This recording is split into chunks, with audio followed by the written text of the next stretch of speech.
sounds good. I have to find the agenda really quick. So as I, yeah, I can pull that up too. I mean, as I recall, I know the agenda involves the special sites. You know, coming up with a ranking system, or at least some sort of criteria for special sites. And then also with, I want to see Kenan has joined us. Hello, Kenan. And then I know that I wanted to bring up solar farms, so I added that on there as well. I don't remember if there's something else on there besides those two items. Special site designation criteria, supporting county climate action plan, county purchasing policies, touch base about the role of the policy work group, and wildlife corridor policy and solar farms. Okay, so let and I'd like to I'd like to add something to the agenda. I think we should probably discuss the stream health since that's on Wednesday. Great. And in terms of ranking, if you guys are okay with the order of things, I think maybe we discuss the special sites, solar, stream health, and then the other ones. No particular order. If everyone's okay with that. Yeah, sounds fine to me. I'm having trouble hearing you. I think my speakers are going bad. Whew. Did you say Kenan was here? Yes. Oh, good. Michael, I'm muted here. I'm here. I'm actually not on the committee anymore. I didn't notice that I didn't get the notice or something, but I'm not, my term is expired, so I thought in the new year I would reapply. But anyway, so I'm a panelist right now. Well, we're glad to have you here. Well, I mean, you can still be a subcommittee. I mean, based upon work group. Yeah, based upon Robert's rules, you can still be a member of a subcommittee without being a member of a committee. On the conservation district, we have people in our subcommittees that are not elected board members.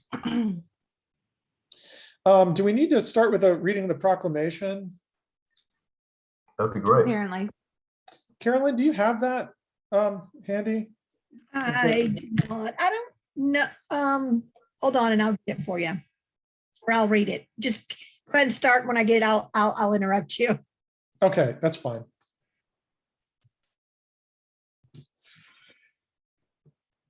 Okay, I'm not sure the best way to start with the special sites policy. I did go back and watch the last natural heritage meeting of the full committee. I thought where that ended up in those discussions was very productive. Yeah, I mean, I'm not sure what we're doing with it at this point. I found your the blurb. I can go ahead and read it, then I'll leave you guys alone. Okay. This meeting is being held pursuant to and in compliance with ordinance number 20-A16, an ordinance to ensure the continuity of government during the COVID-19 disaster. Opportunities for the public to access and participate in the electric meeting will be posted on the county calendar when available. It's all yours. Okay. All right, great. So what I would propose, if everyone is okay with it, I think it'd be very difficult to hash out that site policy. I mean, I think we can agree on the general framework of what it should include, but I think it'd be very, very difficult to hash out in a 1 hour meeting. So I think what we should probably do is set up a Google Doc, and maybe two of us can work together on the Google Doc to just set up a basic framework of questions. And it sounded like from where the committee came up with was that we don't need a scoring system per se, but we do need a standard set of questions that people should answer. And maybe we expect them, maybe we expect a certain number of affirmative answers to the questions. I think a good way to start this would be to set up the list of questions we want to ask. And then we should go back as a test and take some of our existing special sites that we know are good quality and use that sheet to rank those. And make sure that our existing sites would rank according to that sheet. So this is more just creating a bar, a baseline versus a ranking system. Yes? Correct. I mean, I did have an idea if we did want to create a ranking system. The other thing we could do is if we wanted to proceed down that route, and I mean, it's quite a bit more involved, but we could just assign a number, an arbitrary number to everything, like just rank everything from set up our questions and get everything a number like 1, 2, 3, 4, right? Well, I think Lonnie, I think having a set of criteria or just questions that if you had 10 of them that were answered positively as opposed to 3, it seems like that might be another way of ranking them. I mean, I think it's really hard there might be one particular reason that it's a special site that's very important. So I think ranking is a sort of a difficult thing, but I think there could be a general ranking that if it has many more positive checks, then that would be a higher ranked priority. But I think, one site might have an endangered species or something. So it's sort of a hard thing to rank one as opposed to the other, I would think. But I think there could be a general recommendation that these are highlighted because they have lots of checks, positive checks in this bar criteria.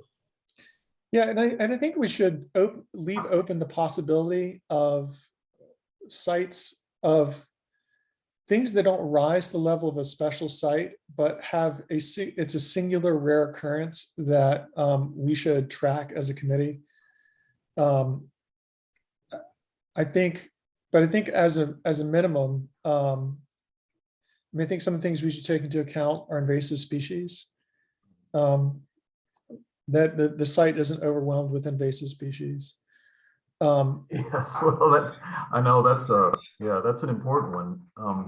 Because even if you have something that's federally endangered, if it's overwhelmed with invasive species, it's toast anyway. I mean, it doesn't have a high likelihood of survival. Mm-hmm. And so it merits, recording that as something important we should track. But except for maybe having a propagation, doing something to propagate the species and find another site for it, there's not really a whole lot you can do. And the county doesn't have any, I realize, of course, a lot of these sites are private, but the county doesn't have any kind of policy about removal of invasive species, do they? Does anybody know? It doesn't, but it has affirmative policies for native plants. And so, right. Stream buffers, for example, are supposed to be planted. Any sort of like water, anything you do for like management of stormwater is supposed to include native plants. Mm-hmm. So if the county says, listen, you need to plant a riparian buffer because to manage stormwater from your new house, then their request is that to be 100% native. Right. Well, I know there's the positive support for native plants from the county. But it's like walking along the trail by Ravenna this weekend, and I was just noting how much euonymus is out there, or winged euonymus is just, you can see it in the fall, and just how in some ways little effort that would be right now to clear out that euonymus. Now that could be, of course, a volunteer thing or something like that. But yeah, and can I just make one suggestion here? Our time is limited and we have some other things. Christine and I looked at all this a while ago, and I would be willing to, for our next meeting together, put something, go over everything of what we did, tell you about the sites and really work on that, because I don't have much time to make the meetings. They keep interfering. For instance, lucky me this week, I'm going to Costa Rica when they're having a meeting. So I could do that before the next one, as long as it's right in the beginning of January, because I'm back in time to work on that. And we could just do that then, because we have the stream buffer, we have a bunch of other things to do today. It's easy to get off. Yes, it's easy to get off course. Did you say you had like something on removal of invasive plants, or something on special sites? On special sites, that, Okay. in a way of doing it and go and review why we ranked them the way we did. And I could just make you a little presentation, and that could be my contribution, because I'm not going to have much contribution on the other things. Okay, Nancy, why don't you and I just, we'll work on that together if you're okay with it, and we'll come back with something for the group. Okay, so I return on the 17th of December, and I'll get in touch with you after that. Okay, that sounds great. I'm making myself notes. Okay, so moving on to solar, I know it sounded like Christine was going to discuss that. I don't know if she had a chance to discuss it. But I do think there are some recommendations from our committee that we should make. I'm a little torn. I understand Kim's perspective on not having an ordinance like Louisa has, because it provides flexibility from staff, but flexibility is kind of a double-edged sword. I would at least hope that the performance criteria could be really more nailed down than they are right now. Wait, can you refresh me about that perspective of not wanting an ordinance, or what is the concern about the Louisa version? Well, basically, as I understand it, the reason that staff is opposed to an ordinance is that once you set up an ordinance, then that is the criteria by which something is approved. And you don't, and so say there's some other factor that you really wish you could have considered before approving this, you no longer have that flexibility. On the contrary, the benefit of having an ordinance is that it sets in stone some of the requirements. Like if someone wants to fudge one of the requirements, they can't do it. And that's a good thing, in my opinion. Yeah. The other thing I think would be beneficial about an ordinance is that, and there's a question I have for Kim, it seems to me that if the requirements are opaque to the solar companies, then they don't really know what to expect. And so when they present their proposal to the county, it's sort of black box to them. Yeah. It seems to me it should be very clear from the county's perspective, like this is what we expect before you even put your application in. Yep. And that makes it a lot more possible and a lot more practical that when we do get applications for something that we'll get what we want. Yeah, I agree completely. I would much rather see much more in the way of boundaries, for lack of a better word. There's always flexibility to do something different with outside of that. That's why you have hearings and waivers and any number of other things. But I don't know if you guys read the full text of Louisa's ordinance. I thought it was great. I think if all Albemarle did was adopt Louisa's ordinance, I think we'd be in a much better position than we are today. Okay. Absent that, like things like the pollinator friendly, I'm losing the name of the exact program, but that's embedded in their ordinance that projects will abide by pollinator best practice guidelines and use native plants. Those are already part of the Louisa ordinance, which I think is wonderful. Yeah, that's really good. I don't know what the status is of what the state has been working on that. Do you know anything about that, Lonnie, or anybody else? Yeah, so what the state offered, and it's not great, basically it says that if a county is like, if a solar facility is brought for approval before a locality and it's over X size, I can't remember the number of acres, but it's one of these big facilities like Louisa got, then the county can say, we really don't want to manage the erosion and sediment permitting for this. We'll let DEQ handle it. In my mind, that's not a good thing. No. I'm not so sure that, I mean, I could see if you're Louisa, you might want to do that, but if I was Albemarle, I'd want to handle it myself to make sure it was done right. Well, it depends on the county. I mean, if you're off in some, some county where they don't have any staff or they don't have any understanding of stormwater, which some do, some counties are like that, you might want DEQ to manage it. But I was focusing more on the pollinator and planted aspect of it, because the state, as I understand it, has been studying that. They in fact had an RFP out for studying that particular issue, and I just don't know if there's any result that's come from that or any recommendations that they have. Oh, did you manage to watch the last National Heritage Committee meeting? Because they covered that in quite a bit of detail, and so there is like a whole guide, like a whole booklet that's been produced. Oh yeah, so yeah, I'm behind on that. I know that that's been being studied. So that would be great if that can be part of the ordinance somehow, is to at least try to comply with some of that. I mean, I would not even say try to comply. I think that we should put that right up front, that any solar facility larger than X should abide by those guidelines. Well, I think that seems reasonable. I'm of two minds about limiting solar power, but I think if it certainly seems like an industry that's going forward.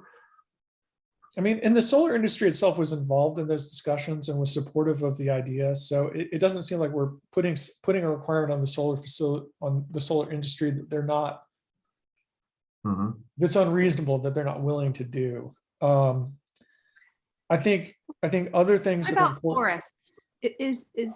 I simply didn't get a chance to read the whole Louisa thing. Do we have any preclusions for cutting down forests to make solar? So if we were to come up with our own guidelines, what I would say, and I have to go back and read, I think they do have some limitations upon forest removal. I have to go back and read the Louisa ordinance specifically. But that's a great question. I would say if it was up to us, I would say that I think we should try to minimize removal of forest. So that should be part of the criteria. But we should specifically, any forest that's identified in the biodiversity action plan as a forest block. And maybe we can even get specific about the ranking of those forest blocks.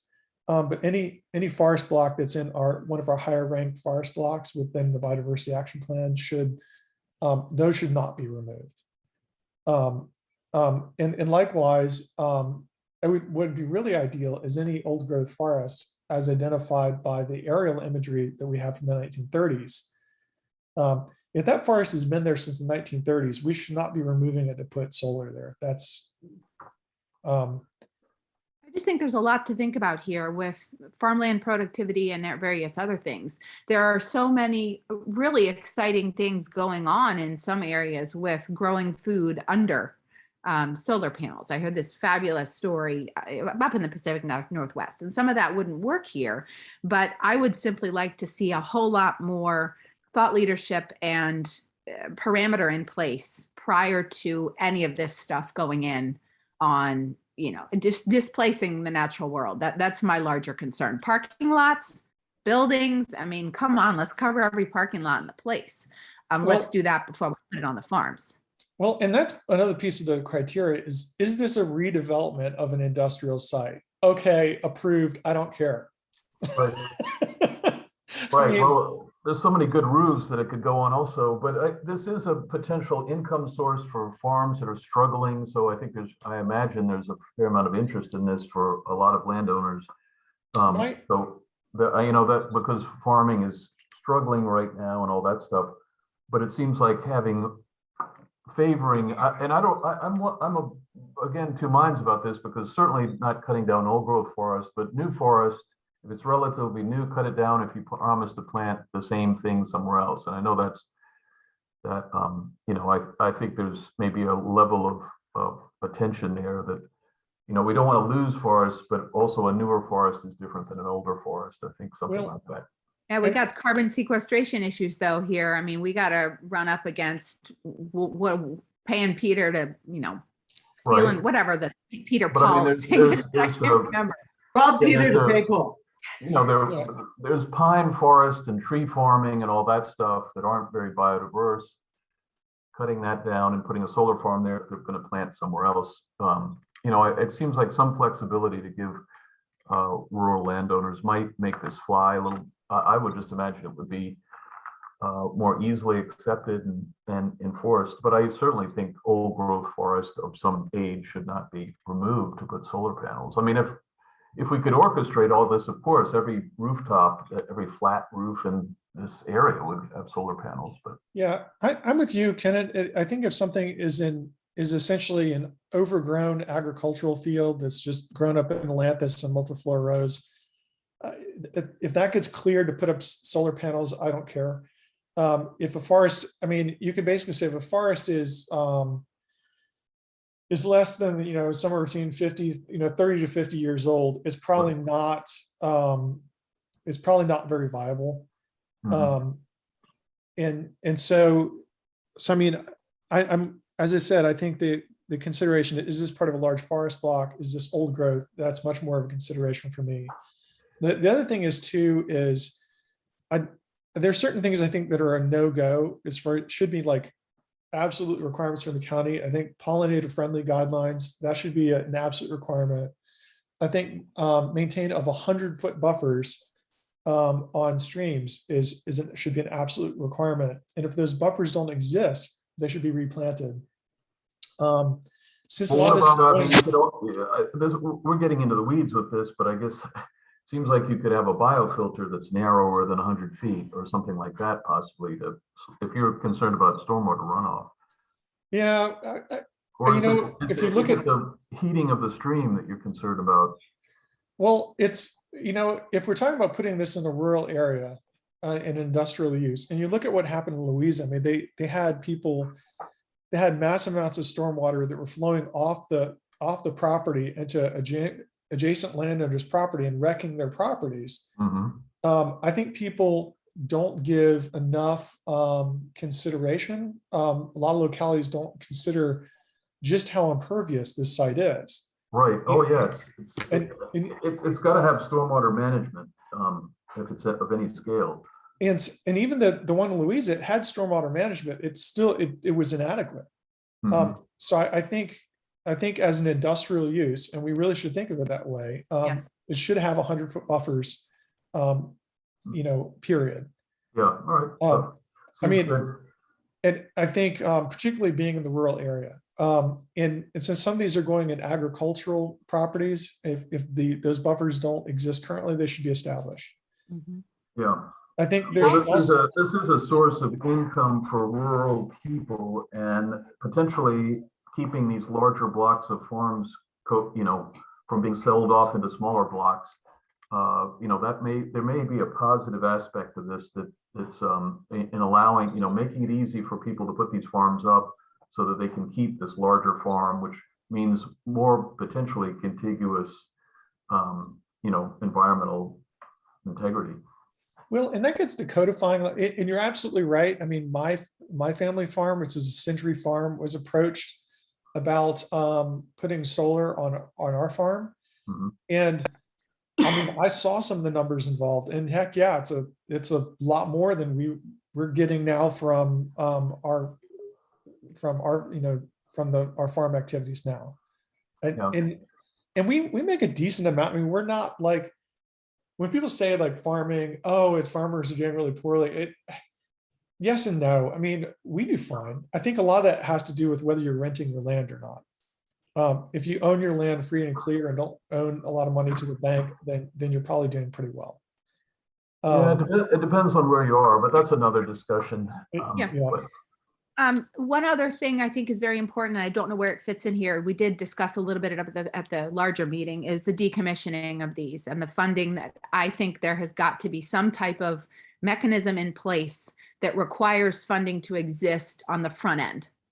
Yeah, it's fine and dandy to install something and to make money off it, but 20 years later, when you've got a bunch of scrap, what happens then? You have a mine, and you have to deal with it. So let's prevent the mine disaster on the front end. I'm tired of those externalities not being included on the front end.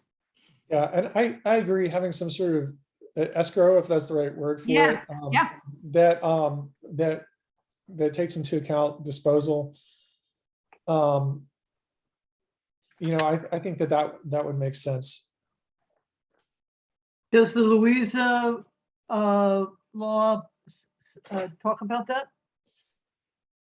That's a great point. I think we should discuss all these things that we want to see, and we can go back and look at the Louisa law and see if it encompasses all that we would like to do. Now these may seem like a lot of requirements to put on something on solar, but from what I've heard even from the development community, is that the biggest problem that prevents, the biggest problem with regulation is not is when they're inconsistent and not clear. If a solar company comes and they're interested in doing a big facility in Albemarle County, it's not going to be the fact that we have regulations in place. It's going to be if we're vague about them. That's what's going to stop them. If we have clear regulations, we say what we want up front, that in many ways can encourage solar companies that are responsible to come and say, oh, okay, we can do that. Well, it's easier for them to assess. I mean, yes, we can, no, we can't, and here are the economics of it, done. Yeah. But if we're vague about it, like, well, I don't know, tell us what you're planning and maybe we'll approve it, maybe we won't, then that's bad for the solar industry, and it's bad for. No, that's just bad practice in general, and we should avoid that as much as possible. Yeah. And I think, which is why, unless those performance criteria can be made public and available on the county's website, so that at least solar companies applying know what they are, then I think we need an ordinance. And I know if you asked Louisa County and say, well, do you kind of wish you had an ordinance in place before you got these applications? They'd say, oh, heck yeah. So the fact that we haven't received very many of these applications yet, in my mind, is not like a metric, because this was brought up by Kim, but this is not a metric of whether we should have an ordinance. The fact that we haven't gotten many yet, because the first time we get one of these, hundreds of acre applications that causes a big stormwater disaster, and you have a bunch of landowners complaining about it, then we'll think to ourselves, man, we wish we had an ordinance. Agreed. Yeah. And even, going on a run down Dick Woods Road, seeing all the signs from all the neighbors on that road about the solar facility planned on that road. This is something the public is concerned about. I mean, each one of those signs on that road represents, someone in that area that was deeply concerned about that project. Yeah, and the visuals are, and I don't know if that's worth the purview of this committee to think about the visual impact, but a lot of it is view sheds. People don't want to see a solar farm from their farm and all that stuff. So that's, it doesn't have so much to do with Maybe, preserving biodiversity so much. Yes, can it just, this would be that one, yeah. Yeah, but I do think in addressing that, I do think there should be, in addition to the stream buffers, there should be a minimum buffer with around the property, buffering the use from other properties. And that serves an environmental purpose as well as as it could be an aesthetic purpose, but that would help prevent that issue of, if there is an issue with stormwater, it flowing out of that property onto a neighbor's property. So I do think having some sort of buffer around the property, that some minimum buffer width of vegetation to protect other landowners is a really good idea. There are definitely some best practices that can probably go along with the native plant discussion about, what you're using underneath these. It shouldn't just be round up dirt, because that's going to be the worst possible for stormwater. So what are the best plants? What are the native versions of those to have under there to catch the water? There are definitely people doing this well. Yeah, and it sounds like the solar industry is already pretty well advanced in this. I mean, I think we could probably take some of these. I think Rep Glatley has maybe participated in some of these discussions with the county. If not, I think we could certainly forward that document on to Rep and have him take a look at it, or other county stormwater staff. But I mean, rep is probably, done more in the county in terms of stormwater and native plants than anyone.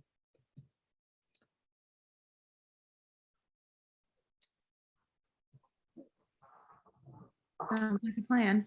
So I think we've covered this fairly well. Oh, and by the way, Kate, we didn't identify a secretary today. I've got some notes and they're just gonna have to be what they are because I don't have any time to do anything real with them. So I'll give you guys what I've got. That's fine. I don't think we need like highly detailed. You're not gonna get them, so. Yeah. Whatever you get, I'm sure you'll be happy with. But it would be nice to have a volunteer that could write up these recommendations to deliver at the next NHC meeting. And then if for some reason Christine has already had some of these discussions on her own and come up with some of their own, we can sort of like merge the two ideas together and come up with something. I'll send out to you guys what I've put down and then we can maybe bat it back and forth and see if it's agreeable before whoever wants to present it does. Great. Well, the meeting's in 2 days, don't forget. Well, that's why I think the notes are going to be a little thin, but it's all We'll good. do what we can. Well, I mean, are we needing it? This Thursday is when it's going to go from us and the committee to the county, or we? Oh, have no. another- No, I think this Thursday we take it to the committee, our recommendations, and then maybe there's another opportunity for refinement from the perspective of the committee before the committee signs off on it as their. This is a Yeah, letter I from. think it would be, now that we've talked about it, it seems to me that we would all look at the Louisa ordinance and think about these things and refine it a little bit before just throwing it off. That sounds like a good idea. Yeah, I think we just need the basis of a discussion before Thursday's meeting so we can bring that forward to them. So if you can all, I'll make a point to go back and reread the Louisa ordinance. If the rest of you can make a point, or as many of you as possible, go back and look to read it as well. Mhm. So I think that's good for that. Did everyone have a chance to read the stream health initiatives? I read, I feel like it was a long time ago. Let's see if I can bring them up. Yeah. Because I think they've changed a bit. well, I agreed with what you said, Lonnie. I mean, just to save time, because I know we're in tight while you bring it up. I agreed with, I thought especially the 11, the low impact development was quite important. Then I thought 12 and 13 and 14 all looked pretty good. You didn't mention those, I don't think, in your email. But the educational side of it, certainly. Yeah. So let's see if I can I share my screen? Let's Should be see. able to. Okay, let me go share. Yeah, you can share your screen. Okay, so here's the phase 2 proposals. And just to walk quickly through it, I mean, one of my big criticisms here, you'll notice that the proposal to adopt the full Chesapeake Bay Act was removed. Staff is not recommending that to the county. So Do we know why? yes, essentially the Farm Bureau, the Farm Bureau opposes it, and so they don't think it's viable. It would, from the perspective of the conservation district, it would require an additional FTE from our side, We Which is discussed not- that. which is not unrealistic. I mean, there's other proposals in this list that would also require an FTE. My own perspective as an individual representing no one is that staff floated the worst possible version of the Chesapeake Bay Act they could.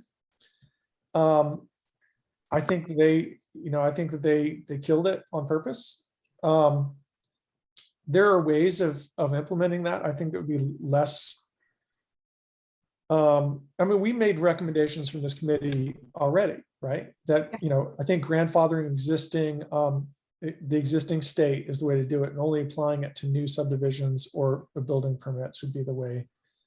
If we were to do it. But that was not proposed.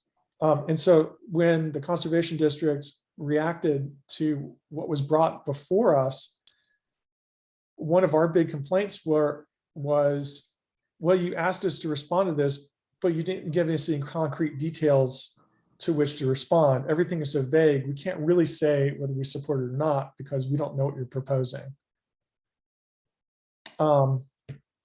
And I can share that letter with anyone that may be interested in seeing what that response was.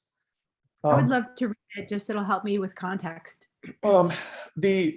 The other thing was when county staff approached the conservation district, they didn't ask us about the benefits, potential benefits. They asked us about the challenges. They said, can you tell us any of the challenges that would be caused by the Chesapeake Bay Act? Which kind of puts it's in a weird situation because in fulfilling that request from county staff, it's automatically going to sound as if we don't support it. Right. Because we're going to be presenting the challenges, but not the benefits, because we weren't asked to present the benefits. Is there not freedom to provide a complete answer? Because that's not, I mean, it sounds we like a tried- question. We tried to, well, you can just base that. And there's also great disagreement on our board. We have some farm members on our board, and we have some people that were highly opposed to any kind of regulation that might affect agriculture. And then there are some other members of the board, including myself, that are open to the idea of regulation. So there has been no decision from the perspective of the district whether we support it or not. But I will send that letter out to you all. Anyway, back to the proposals that will be brought before the Board of Supervisors real quickly. I think the regulatory, although there's some great incentives in here, I think it's very important that these regulations, proposed regulatory ones, get priority, particularly the stream buffer overlay districts. I think it's important that this would basically bring our ordinance back to where it was in 2008. Not really what I'd call progress, but at least it would bring us back to what we lost after our ordinance was chipped away at and eroded by various staff decisions. So this would require the buffer for at least residential development, non-ag. A big problem that I have, that I think a big thing that needs to be solved is we need to clearly define what's meant by agriculture. It needs to be verifiable. So the Chesapeake Bay Act, it doesn't provide much of a loophole, because if they say that they are, if they say, oh, well, I'm exempt from this because I'm agricultural, they say, well, okay, well, here's all these agricultural rules that now apply to you as agriculture. Since we've opted out of the ag portion, we have no requirements. So if you're a developer and you say, well, clearly I just want to call myself ag, then I have no requirements. It provides kind of a loophole that doesn't exist in the Bay Act itself.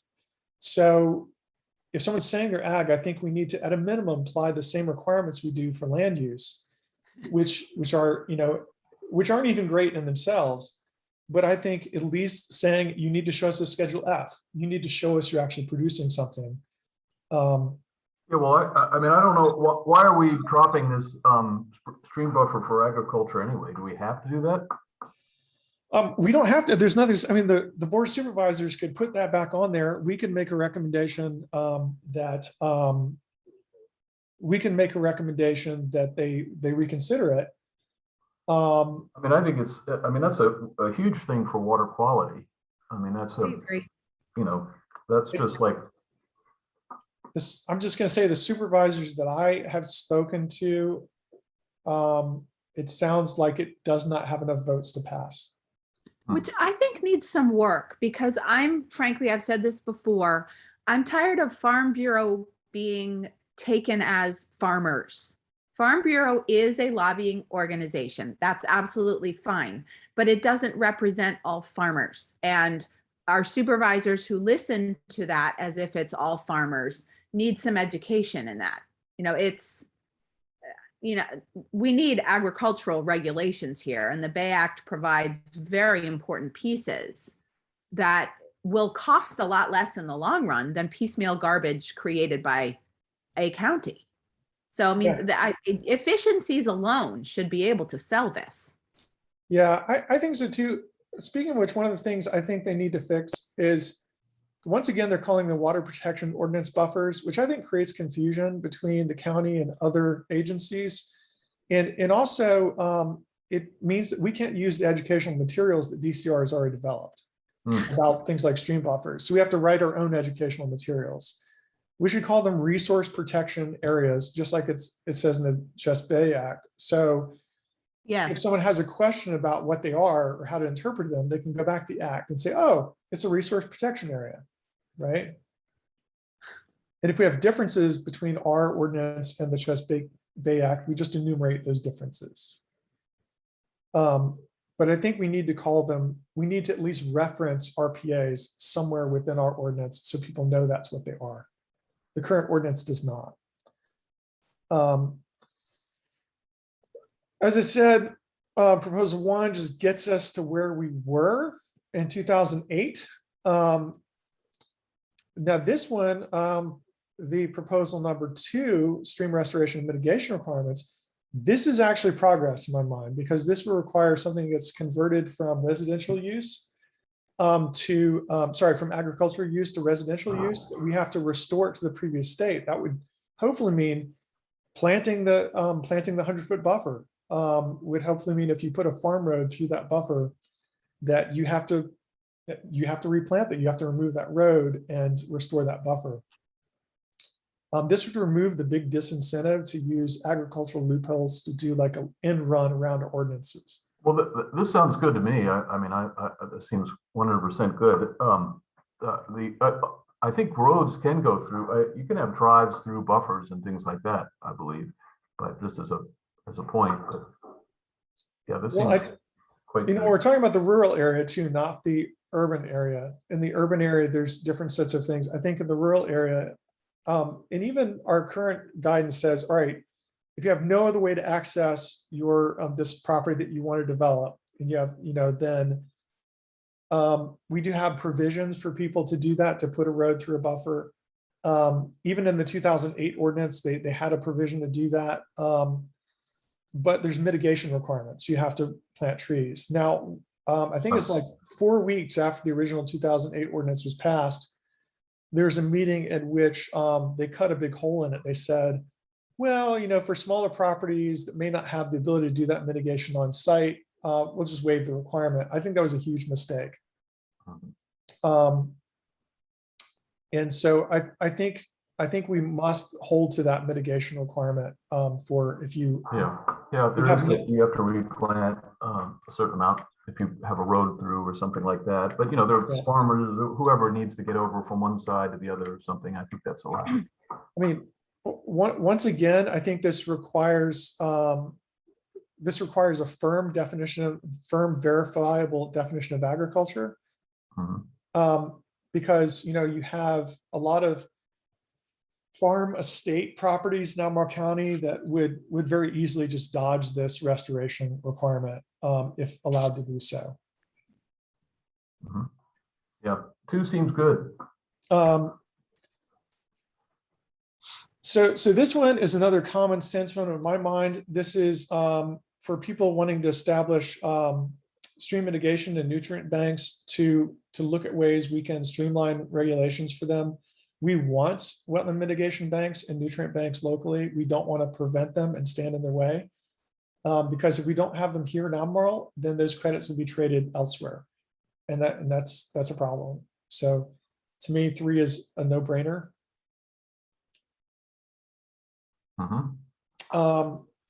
Sustainable on-site sewage treatment systems.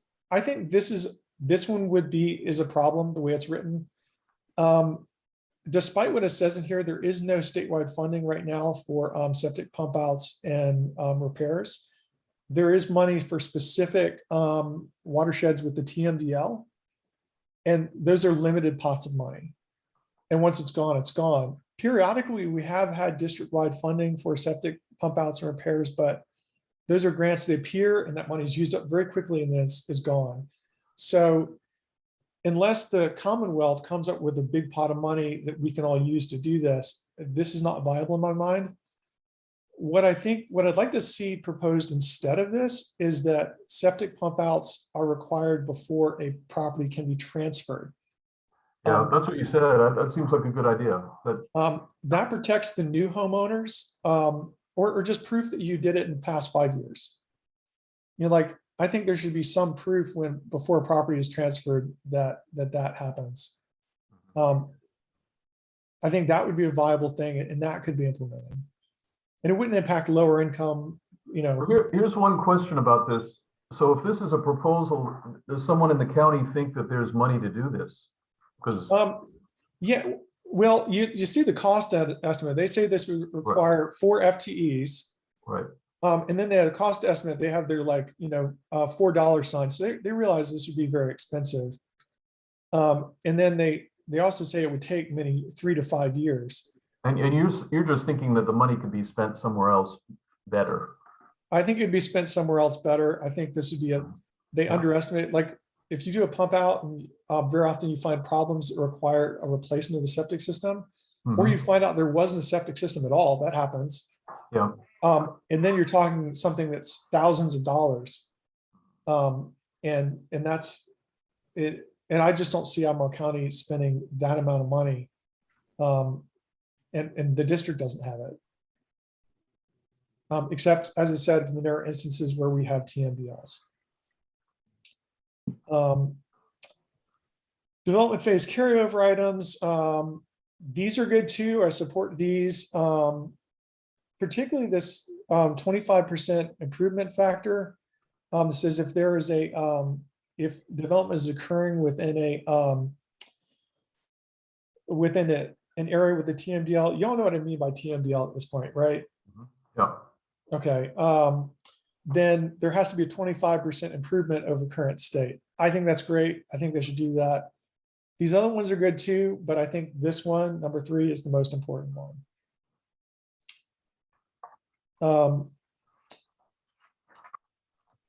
There's some other good incentives. Land conservation for water quality. This would require an FTE, and this would be a supplement to the ACE program, probably in combination with the conservation district, who also does. We already have a program for riparian buffers. This would, sort of like 6 and 7 go together. I support this. It has $3 signs. I support this as a good thing. If I had to choose between the incentive pieces and these proposals and the regulations, I would choose the regulations.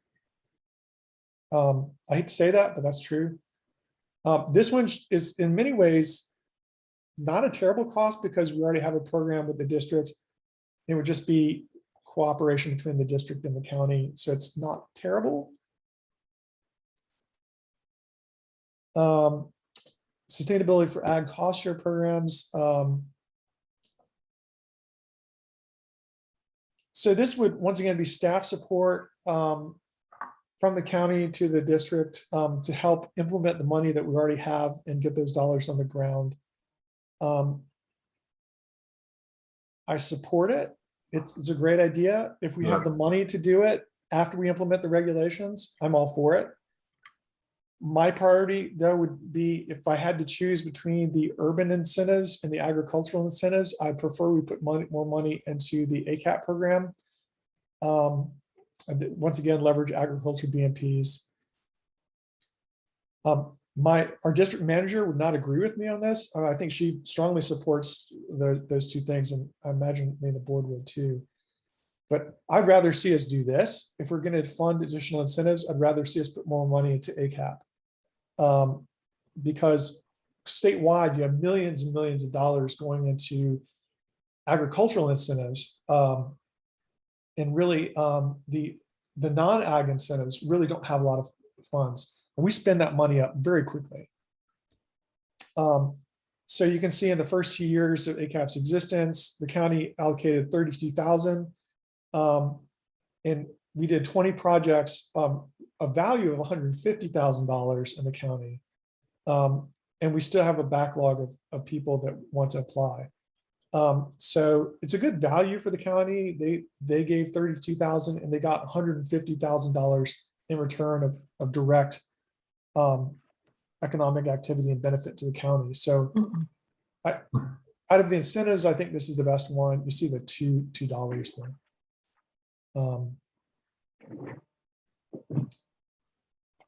Well, I think I'm almost through these. Low impact development. I think this deserves longer ranking than, better. It's down here at 11. I strongly support the low impact development. I think we need to do more than just study it. The Chesapeake Bay Act allows us to require low impact development. I think we should, particularly in areas with the TMDL. Does anyone know what I mean by low impact development? Yeah, good. Maybe. Yes. Yeah, and I got another 5 minutes here. Yeah, I wonder if we can rank these in our recommendations, rank these, because this one seems to be more important to me than some. Yeah, I would put this as a number 3. I would probably put like, I put 1 and 2 as 1 and 2, and I put this as number 3 for me. I think this is, I actually think this is very important. Yeah, it seems like we're just putting flags by the ones we think are the most important. This one seems, the more we can modify development so that it's sustainable. There's some other ones here that are low cost and very little effort. This is just a no-brainer. Stream quality assessment, working with RCA. There's parts of the county that don't have any stream assessment, like the parts that don't fall in the Rivanna watershed, like the Hardware River Basin. They're in a different watershed, so there's no assessment for those. Yeah, it seems like a good idea. I think these are just no-brainers. Right, they're good, but they're not necessarily as important as, say, 11. Yeah, they're good. They're good. They don't cost a lot of money. And then, of course, obviously, going down to the bottom, the new Landowner education project. Yep. I think this is great. This is our own initiative. We should probably put this as like a 4. Because this is one of the things that came out of our own committee. So I do strongly support this. Okay. Good. And I think that's all of them. So Lonnie, we've now looked at this, but Kim is presenting this. 14. Okay, Kim is presenting this tomorrow, and do we have any impact on what she's presenting tomorrow? Not tomorrow, is it? It's Thursday, right? No, it's tomorrow. It's Wednesday. Really? You mean to the board, Nancy? Yeah, Not- she's presented to the board. We've talked about this among ourselves, but is that going to matter when Kim says whatever she wants to say to the board tomorrow? Well, no, we don't have to change what she's saying. We can provide a separate recommendation. I see. Okay, I just wanted to be clear how we were handling this. Thank you. Correct. I think we can't bring this to the full committee for like something from the committee. I think several actions we can take. We can certainly, as individuals, communicate our opinion to our board of supervisor. I already have done that. I encourage all of you to do that as individuals. The other thing we could do is I think it would be appropriate for us as the subcommittee to send something to Kim about the ones that we support. So that's at least on record with Kim. And we could even ask her, how would you like to make sure that this, that our opinions on this are considered, since we don't have time to bring it before our full board.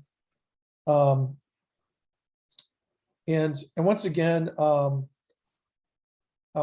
might need someone to help write some of this up, and feel free to, or at least someone to work with me to write this up. When? Say again? When do you need the help? this would need to happen, Right If you now, need- so that, because it's yeah, tomorrow. right, this would need to happen right now, sometime, unfortunately, sometime today or this evening. I've written a bunch of it up that could be stolen, already.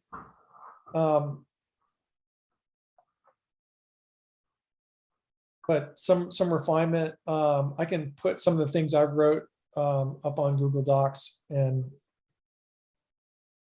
people can have at it and alter it and put the subcommittee's own touches on it. If we're okay, and we should probably do a motion on that if it's going to come from us. We're just a work group. We're not a committee. It was my understanding we don't really have to do, we need to talk, it's part of what I think was on Kevin's original list of discussing how we behave. I don't Okay, well, understand it either. well, so I think that there needs to at least be consensus among the committee about the content of what we're going to say. We have discussed each of these points. I feel we can put together something that represents the content of what has been talked about. If there's other things that people want to talk about these proposals, or people would put these in different priority, or if someone had different priorities than what I stated. I really enjoyed listening to the much more in-depth analysis than I had had time to consider. So I'm very much in support of that. I feel extremely strongly that we will miss a massive opportunity if we do not adopt the pieces of the rest of the pieces of the Bay Act. I think that's ludicrous and expensive and inefficient. And so that's something I do feel strongly about outside of just the analysis of these items. Then I think that definitely needs to be part of our statement. Okay, I agree. Yeah, I do that too. Adopt the Chesapeake Bay Act. And then for the numbers that we favor, is this the last one? I can't remember, 14? This is the last one. We didn't talk about this one. This is, I thought the other one was the landowner incentive, but expand watershed education in schools. Yeah, it's good. In my opinion. It's good. I support this higher than I do the ag incentives. I think this is very necessary, very important for, because kids bring that stuff home to their parents. They help teacher, I think. Yeah, no, this is super positive, good stuff. Yeah, this is super important. I would put this as like a 5. I think this is I think I would rank this very highly. Well, I have so far, mostly based on what you've said, but also what we've said, is number 1, number 2, 11, and 13 and 14 are the high priorities. 12 seems like sort of a no-brainer if it's not very much money. But those seem like the high priorities right there, if I'm not mistaken, from 1, 2, 11, and 13 and 14, and then supporting the Chesapeake Bay Act and adopting those policies. Yeah, sounds right to me. And I wish there was an easy way to put into specific, I'm sure the analysis of the Bay Act exists that explains the efficiencies, particularly in the cost savings that I know exist here for a county like ours to create all of the policy regulatory environment that we don't have to create if we just adopt. But I don't have any way to quantify that myself. I would love to see a quantification of that because I think that's the one piece these people need to say, yeah, I'm on board. I mean, Have yeah, you and seen I think- anything like that, Lonnie? Well, it's hard to say. I guess you'd have to, we're the only county that's done the do-it-yourself approach. And so you'd have to quantify all the money that staff has already spent over the years on the do-it-yourself approach and reinventing the wheel over and over again, including this process right here. And then compare that against the money spent by counties like Caroline County, and say like how much money did they use in program development. So that's a hard thing to say. I would say that. But I mean, just thinking in a sensical fashion, piecemeal approaches rare. I mean, I've never seen one that's going to be more cost efficient than using a larger mechanism and then only changing what you must. You know, in my analysis of this, if we included grandfathering, and we applied it the way that we currently apply the residential program. Currently, like the stream buffer ordinance only comes into place when you get a building permit, right? That's the only time the stream buffer permit where it comes into place, or there's a subdivision. That's the only time it comes into place in the rural area currently, as opposed to in 2008 where it always applied. If we did the ag program the way we're currently doing the residential piece, whereas it's only if you have a building permit for a new house or where you're subdividing an agricultural property that it applies, by my calculation, that's very few applications per year. I mean, very, very few people would be impacted by that. And I think it'd be, you know, I think it would be very, very doable, but that was just my own assessment and my own opinion. And, you know, a lot of these other ones, as I said, they're recommending, I mean, look at that septic one, man, that's a lot of FTE. What is that? 3 FTEs, 4 FTEs? Yeah. You know, I mean, so a lot of these are, you know, these are already, you know, talking about there's 2 FTEs for the development carryover items. Yeah, it seems in some ways. 4 FTEs for the sewage treatment one. It just seems like 1 FTE is not terrible. Right. Well, it also seems like we're taking a stance that we're moving more towards regulation and education and less towards expenditure of money, county expenditure of money on things. You know, that it's these things that we've chosen aren't the most expensive ones. And we're also talking about the Chesapeake Bay Act, adopting that being more efficient. We could sort of take an economic perspective. I mean, you know, just on first pass thinking about these things, it could be sort of an economic perspective also. That we just feel like there's a level of efficiency and attention that could be put in other places by just adopting the Chesapeake Bay Act and doing the 5 things, prioritizing the 5 things that we recommend off this list, as opposed to spending higher amounts of money and staff time on other things. I mean, yeah, I mean, I think that that's true. I mean, I think there's going to be there would be an initial large upfront cost in making that transition. But I definitely think that we need to, any place where we can make our regulations consistent and our language consistent with the Bay Act and not doing the Do-It-Yourself Act, whether we adopt the ag portion or not, it makes total sense to use the language of the Bay Act and not make our own language. Yeah. That just makes obvious sense to me. I think even if we adopt other pieces of the Bay Act, like the septic piece is actually part of the Bay Act. That's where that one comes from.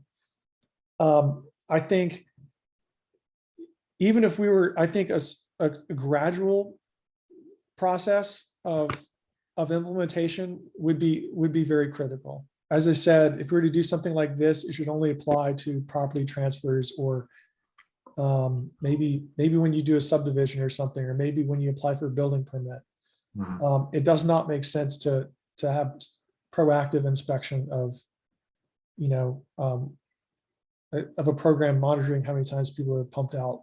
That doesn't make any sense. Right. No, and I think it flies a lot easier. It's a lot easier to accept.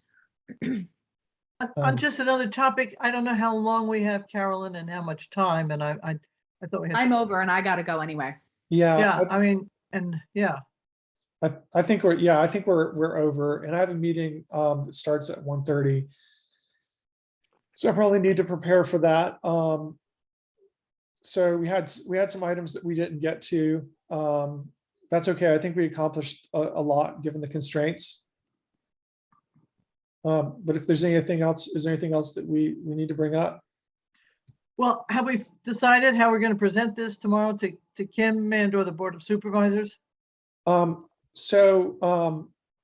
someone willing to work with me on something last minute, and we can get out to Kim at least? I have a little time. I just don't have a ton. Okay, well, if I send you what I put together so far, and then maybe Kenan, if you could, you have some notes about this, right, too? I have some notes, yeah. I mean, Okay, I've you got a sent- full day today, and then I've got kids that I have to deal with this evening, so but I can spend a few minutes, yeah. But yeah, I've got notes on this. for Okay, so sure. if you can put together your notes, send them to Kate and myself, and then I'll share the content of my email to the Board of Supervisors this morning, which I think has a lot of the same concepts in it, unsurprisingly. And then between that, I think we could probably slap something together that we could send to Kim. And what's our purpose, just so I'm clear, sending to Kim, just to make sure that what we are thinking are the priorities here that she is aware of more than anything. Right, she shouldn't be blindsided by what we're doing. Yeah, we should, I mean, she is our staff liaison. Like she's the person that theoretically carries the intent of the committee to the Board of Supervisors, right? So we have to trust that Kim will do that to some degree. My understanding is what we're doing should go to the committee first, and then it goes to Kim. It doesn't go. It should, ideally it should, but we don't have time. So I think. But that's just- why I'm questioning sending things to Kim. Like, I'm going to have to act on my own again about the Bay Act, which I will do. I just don't know that there's a mechanism for us to communicate directly to Kim really at all. Okay, well then maybe there isn't, and maybe each of us, maybe we share our notes of what we've discussed. I think there's gonna be other opportunities. I don't think this is gonna be like once and done, like the Board of Supervisors on Wednesday is gonna be like, all right, this is what we want to do and we're done. Okay, super.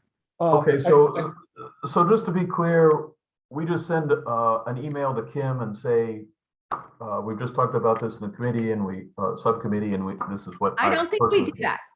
I don't think we do that. I don't think that we have, I think that's what we got away from with what being a working group is. I don't think we have a mechanism to directly communicate our opinions to staff. I think we have to take them to the committee before we can communicate larger. And she's part of that committee, certainly, and the liaison to the committee. She's not our liaison. So you're saying there's no way to communicate with her before she meets tomorrow? Not as committee, not as a part of that committee, no. I mean, I just don't. However, if we sent our things to Christine before the meeting, i.e. tomorrow, then Kim, it would be appropriate that we would send that to Kim too. Yeah, Oh, that's I'm a not good idea. arguing. I'm We just could saying, CC her. Oh, I think that's a good idea. I think that's a good idea. You know, this could be part of our minutes. We could put, we could compile this as part of the minutes and we send this to Christine and Kim. yep, that would work. And then those exist.